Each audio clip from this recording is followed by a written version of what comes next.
So the minimum wage is very, very popular.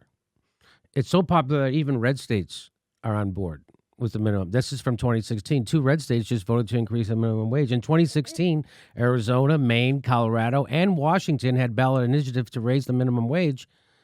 They all passed. Minimum wage is popular. People like it. It's like gay marriage used to be for conservatives. They would put it on the ballot because it got people out to vote against it. But the minimum wage, it gets people out to vote for it. Bernie Sanders, led by Bernie, Democrats introduced legislation to raise the minimum wage. It's popular. Why wouldn't they do it? Well, because they have to please their donors. That's why they haven't done it yet.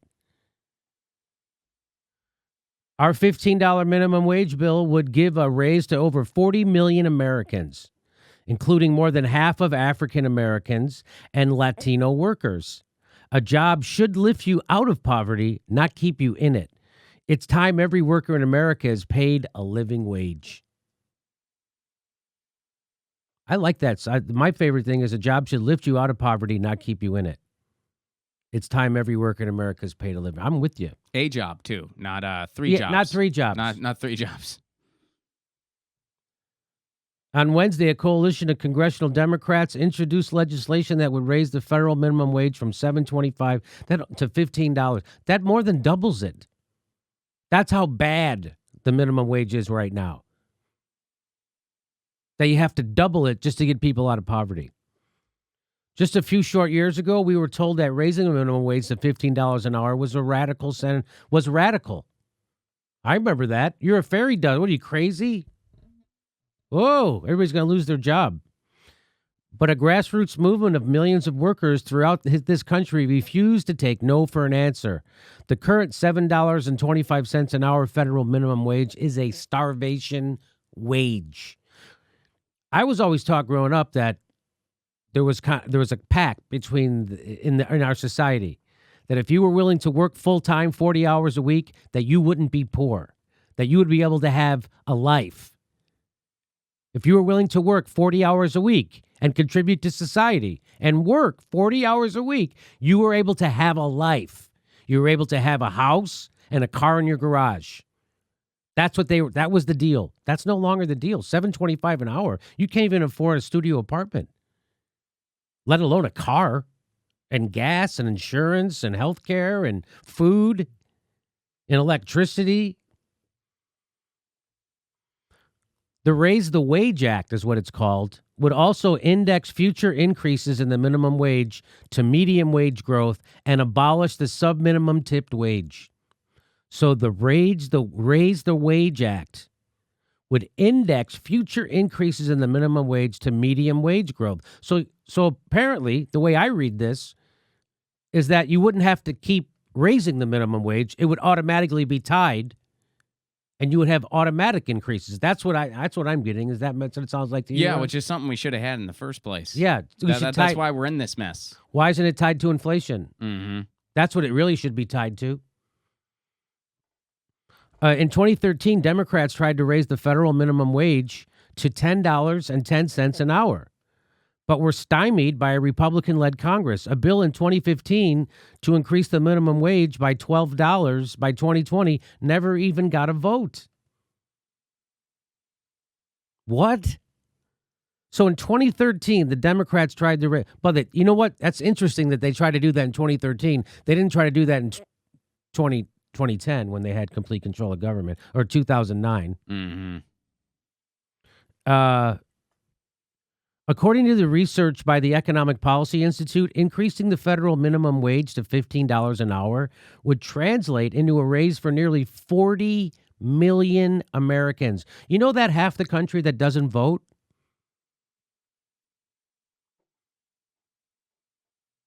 You want to get them out to vote? Give them all a raise. Say that, hey, if you vote for me, I'll give you a raise. How much? I'll double your salary. You want to get those people out to vote? There it is. And the Democrats proposed Well, and you know this. what else? They wouldn't just go out to vote. They would also go out, gee, maybe Joe wants to start his pizza shop in downtown. Well, gee, if they all have a raise and 40 more million Americans have more money in their pocket, they might go out and eat out a little more often. They might eat Joe's out. pizza shop might succeed now. So, yeah, it really lifts everybody up. So in 2013, the Democrats proposed this and the Republicans shot it down. And they didn't make a big deal out of it. They didn't talk about it every day on every talk show they went on. They didn't try to get op-eds written out all the time. They didn't. No, they just did. You hear about it, Rod? I didn't hear about it. You know, the Democrats always screaming about the minimum wage. No, they're not. So this is what they should have did. And of course, they proposed it when they knew it wouldn't get frickin' passed. That's what that is too. But they should have made a big deal out of it. So this is what they should do. So this is what this bill will do. And 40 million Americans, roughly 30% of the workforce, will now be falling over themselves to vote for you. You want to give people, you want to know why the Hillary lost in Pennsylvania, Michigan, and Wisconsin? Those 40 million people didn't come out for her. Why don't you give them all a raise? That's what Bernie Sanders is going to do. And is it popular? Is the minimum wage really popular? Well, I don't know. According to a Pew poll, 58% of Americans say they favored increasing the federal minimum wage to $15 an hour. 58% of Americans. That includes Republicans. If it's just Democrats, it's almost like 70%.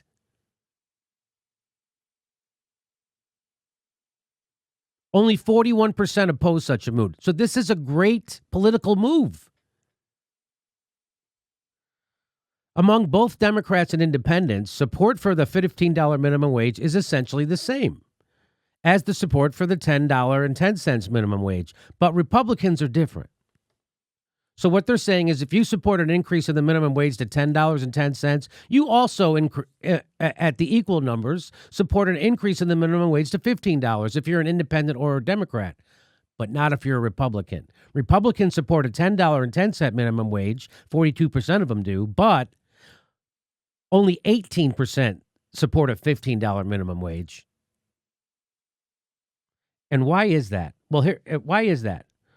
Well, most Americans, 74%, say that they have worked for the minimum wage at some point in their life. So 3 out of 4 people have worked for the minimum wage in America at some point in their life. But Democrats, 49%, almost half of them, are much more likely than either independents or Republicans to say that they currently have a close friend or family member working minimum wage.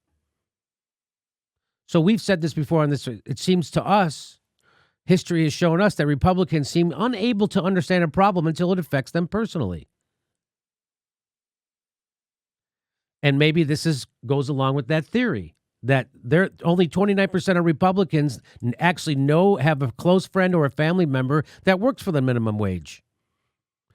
Whereas 20% more of Democrats know someone personally or have a close friend who works for them. So I think that certainly has something to do with that's from YouGov.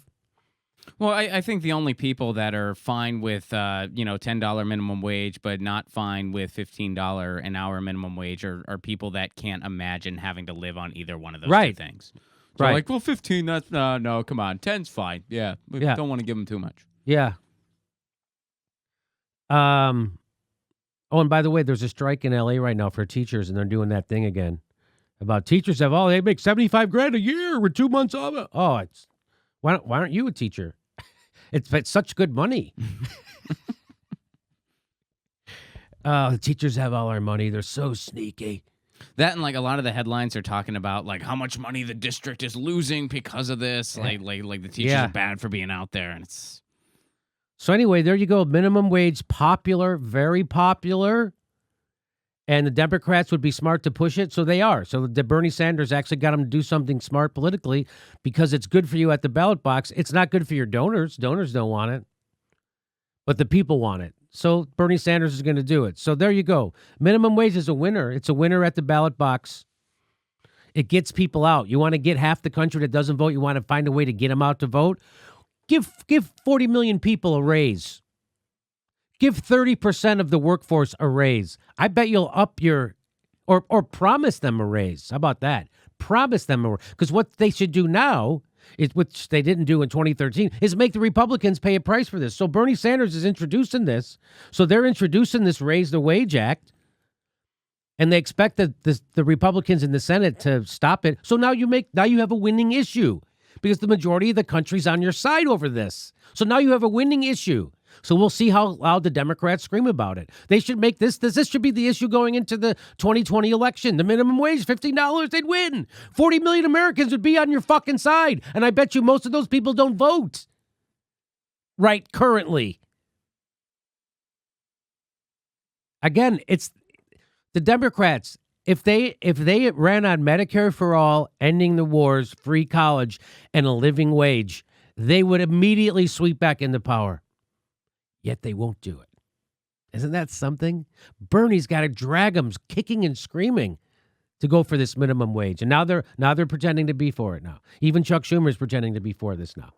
Isn't that something? Because he knows it won't pass. That's why Chuck Schumer's pretending to be for it. Because what's their fight it now? Because the Republicans are going to do it for him. And Chuck Schumer won't make it an issue. I bet you any money he won't. But we'll see. So right now, let's stay on the positive. Bernie has introduced this with other Democrats, and I'm sure it'll get shot down by the Republicans, and it won't get signed by Trump. So then you can use this as a political leverage, or you can use this to attack the Republicans. We're announcing our live dates for 2019. We're going to Chicago and Portland, Seattle, New York, all over the country. Go to jimmydorcomedy.com for a link for all our tickets to all our shows. It'll be right underneath there, too. Please become a patron if you like our content and help support the show. You can become a patron for $5 a month, and we give you hours of bonus material. And make sure you're subscribed. They unsubscribe people every day. I'm not kidding. Make sure you're subscribed and click that bell so they give you a notice when we drop a video. It's the only thing we can do to fight back against the bastards. Thanks for your support.